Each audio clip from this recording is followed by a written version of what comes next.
Yes, ndagusuhuje ngo haye nikaze hano kuri Aizo TV. Reka turebere hamwe by'iyi nkuru ivuga ko abaturage binubira kubona imodoka yagenewe gutwara abarwayi ambulance imbangukiragutabara zikaba zisigaye ngo zipakira sima, hasigaye bamwe mu baturage bakabona ko bidakwiye. Bamwe mu baturage bavuga ko bababazwa no kubona ababyeyi bageze igihe cyo kubyara babura imbangukiragutabara zibageza ku bigo nderabuzima no ku bitaro, mu gihe zimwe muri zo zikoreshwa nabi aho bigeze n'aho zipakirwamo isima. Ibi barabivugira ko ku munsi w'ejo ku mbuga nkoranyambaga hasakaye video y'imbangukiragutabara ifite ibirango bya GR 856 irimo ipakirwamo sima, ibintu byatumye abatari bake bacika ururondogoro ku mbuga nkoranyambaga. Umwe utemeye ko amazina ye atangazwa yavuze ko atari ubwa mbere abona izi modoka zagenewe gutwara abarwayi zipakira imizigo itandukanye, ahamya ko izi modoka zahinduwe izo gupakira imizigo dore ko byabaye akamenyero. Yagize ati nibyo koko si rimwe cyangwa kabiri mbona izi modoka zipakira imizigo ku muhanda, ntibabura no kubikora umurwayi akiyirimo. Ese abayobozi babo bashoferi baba babizi cyangwa ayo yakoreye barayagabana?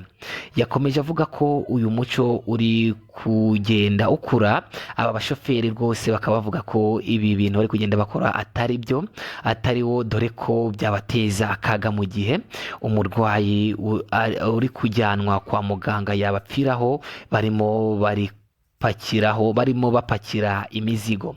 Undi nawe uri mu babonye izi modoka zipakira avuga ko atiyumvisha uburyo leta irimo irahangana no kugabanya impfu z'abana n'ababyeyi bapfa babyara, mu gihe ahubwo ikifashishwa mu gukumira ibyo bibazo kirimo gukoreshwa indi mirimo yo gutwara imizigo. Yagize ati turazi twese ko umubyeyi wavuye ku kigo nderabuzima atwawe mu mbangukiragutabara agiye kubyara, aho ashobora kugera ku bitaro nyine mu gihe imodoka yamujyanye yihuse. Kumuta cyangwa kumutinza cyangwa se kumudindiza mu nzira upakira imizigo ntabwo ari byo, kubera ni impamvu y'ibihumbi 3 ushobora kwisanga abo bombi bapfuye, akaba ari byo bibaye intandaro yo guhura n'ibibazo bitandukanye bishobora no kuzana igifungo. Bagakwiye rero kubyirinda. Yunzemo ko gutinda kugeza umurwayi kwa muganga bishobora gutera umubyeyi kubura umwana, ugasanga agejejweyo yapfuye kubera uburangazi bwa shoferi wishakiraga indamu, cyangwa se akaba yarangaye bitewe n'imizigo ari kugenda apakira mu mbangukiragutabara nyine, hanyuma uwatwaye akaza kubura ubuzima. Mu gihe twakoraga mu gihe nyine abantu barimo bibaza ibyabaye icyatumye umuntu apfa yenda ageze ku bitaro, naho umushoferi akaba yatinjijwe no gupakira nyine imizigo.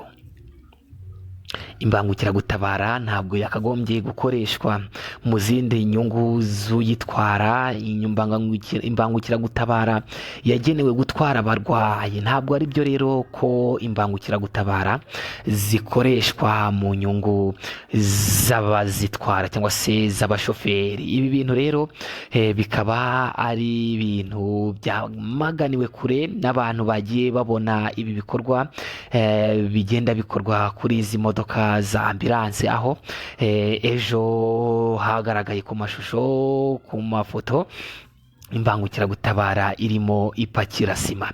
Abantu rero batanze ibitekerezo bavuga yuko ibi bintu atari byo, kuko bishobora gutuma haboneka abashobora kubura ubuzima cyangwa se bagapfa batageze ku bitaro bitewe n'uburangazi bw'abashoferi cyangwa se bw'abazitwara mu gukunda utwo dufaranga bahabwa n'ababahaye nyine ako kazi ko kubatwaza iyo mizigo.